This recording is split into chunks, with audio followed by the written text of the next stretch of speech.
guys, welcome back in my YouTube channel Anika education hub. So please like share and subscribe.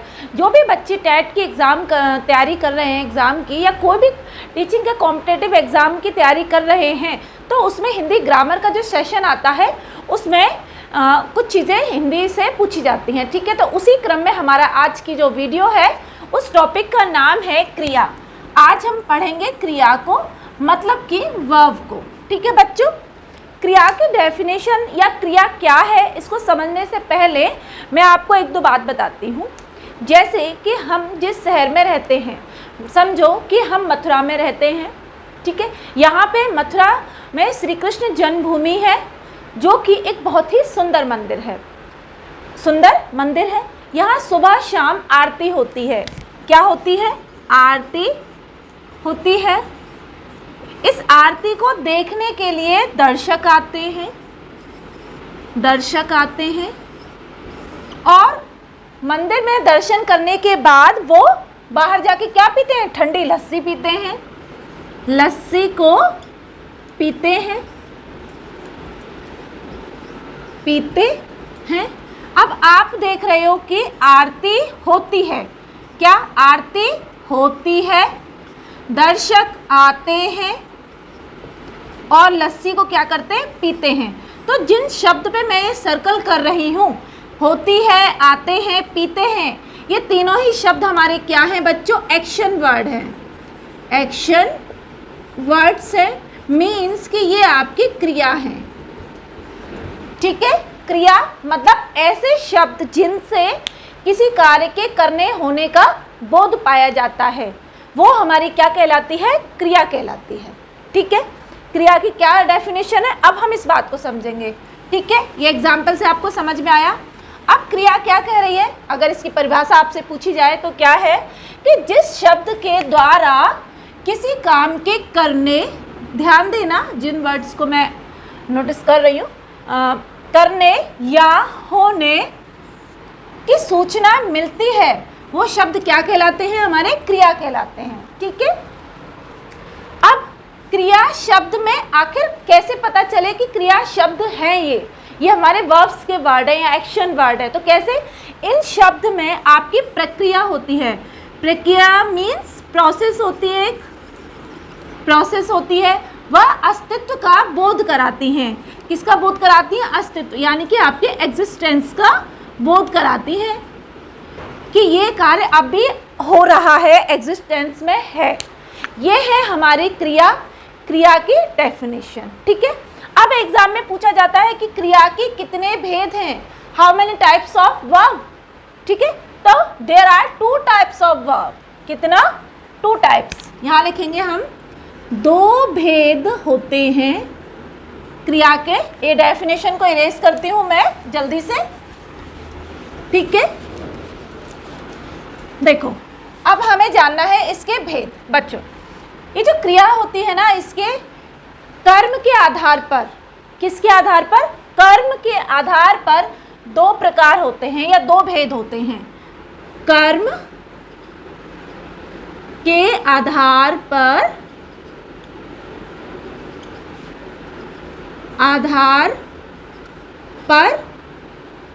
2 प्रकार होते हैं। पहला है आपका सकर्मक क्रिया के आधार पर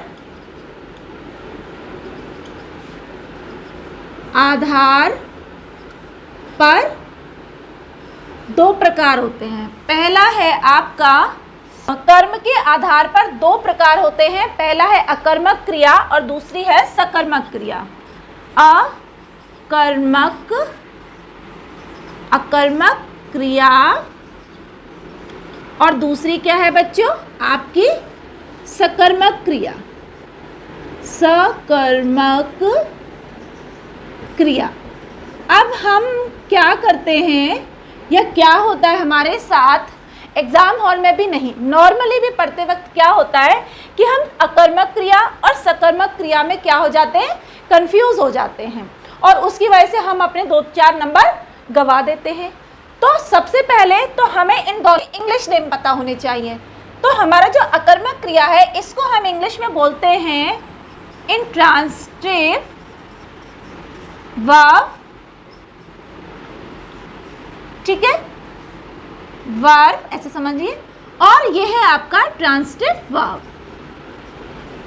ट्रांसिटिव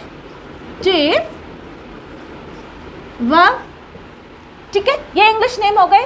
अब इनको कैसे पहचानना है हमें कि जो हमारा अकर्मक क्रिया है, अकर्मक क्रिया में अगर आप कोई भी सेंटेंस है, उस सेंटेंस में अगर आपको प्रश्न करने पर आपको आंसर मिलता है तो है आपकी सकर्मक क्रिया। अगर आपको उसका आंसर नहीं मिल रहा क्वेश्चन करने पर, जब हमें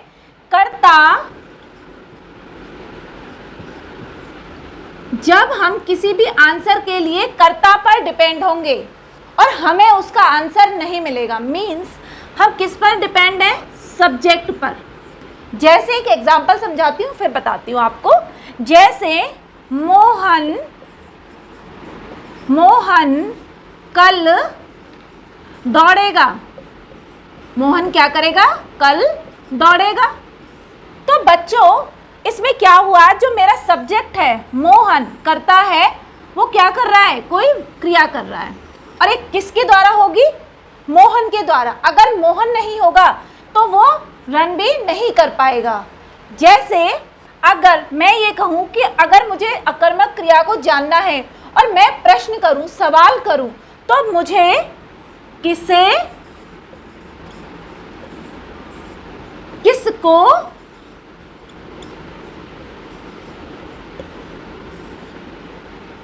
और आपका क्या, किसे, किसको, क्या, ये प्रश्न करने पर अगर मुझे रिप्लाई मिल जाता है तो क्या है, रिप्लाई अगर नहीं मिलता है तो क्या बनेगी, मेरी अकर्मक क्रिया बनेगी।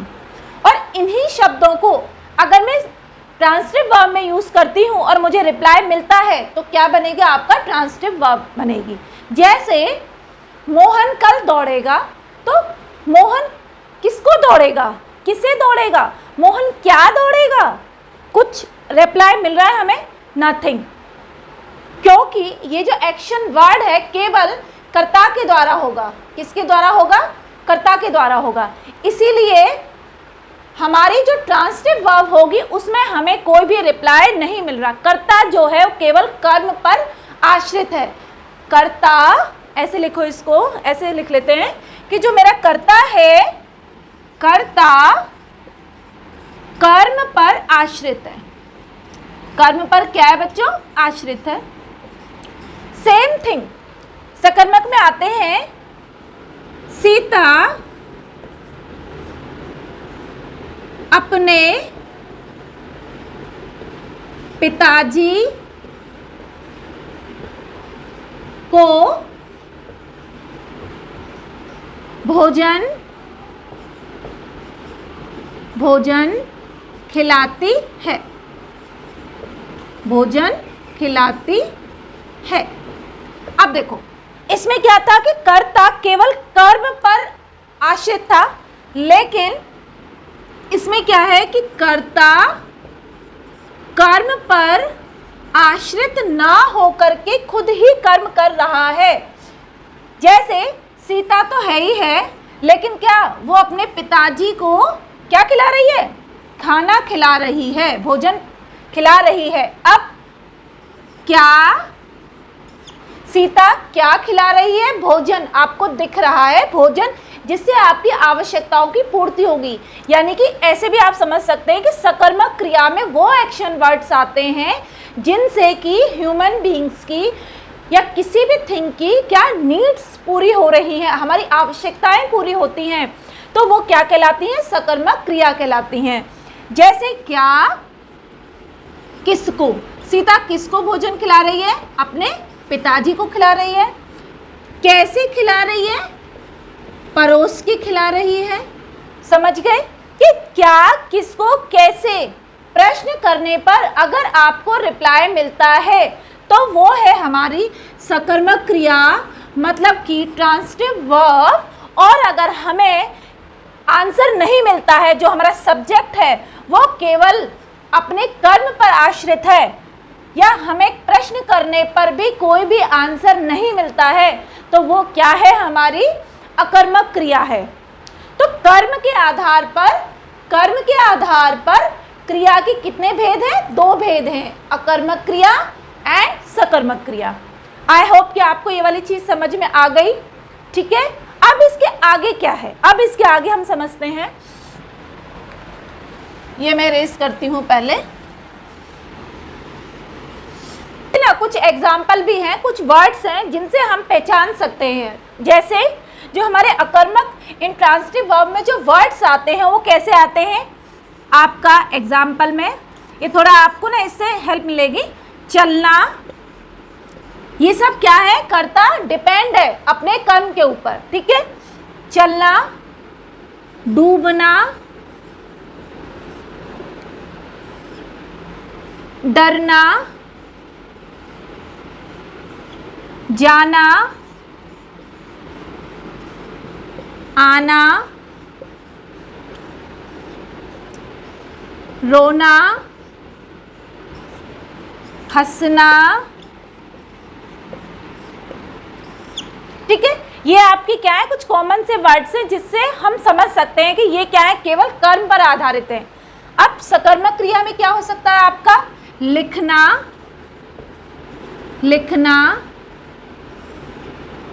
खाना, पीना, आवश्यकता,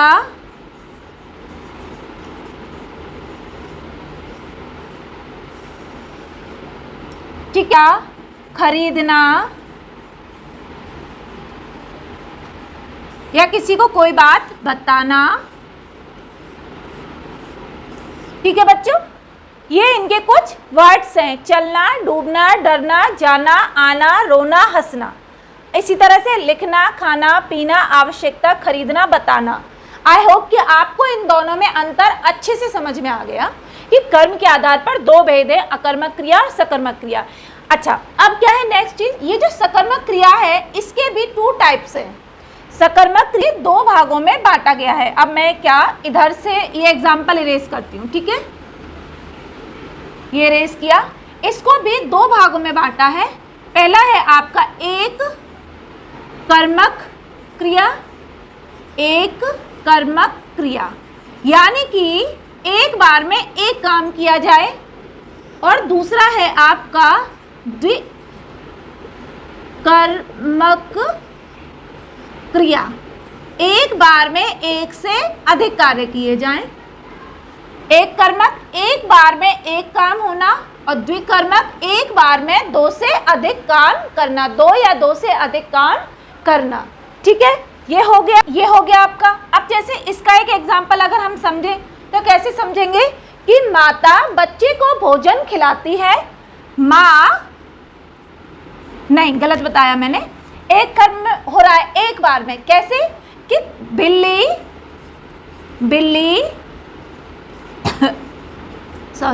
बिल्ली कुत्तों पर झपटती है, ये एक कर्म हो गया। और 2 कर्म में हम अगर आए तो कि मेरी माँ मेरे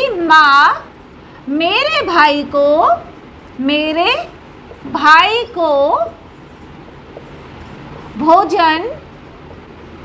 भोजन खिला रही है।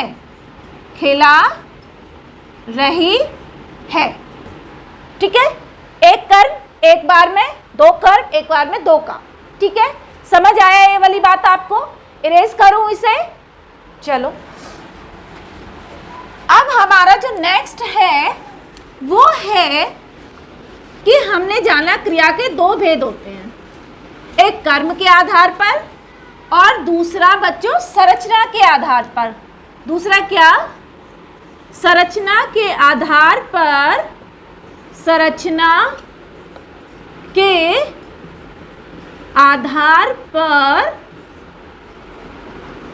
पर क्रिया के कितने भेद होते हैं? 4 भेद होते हैं।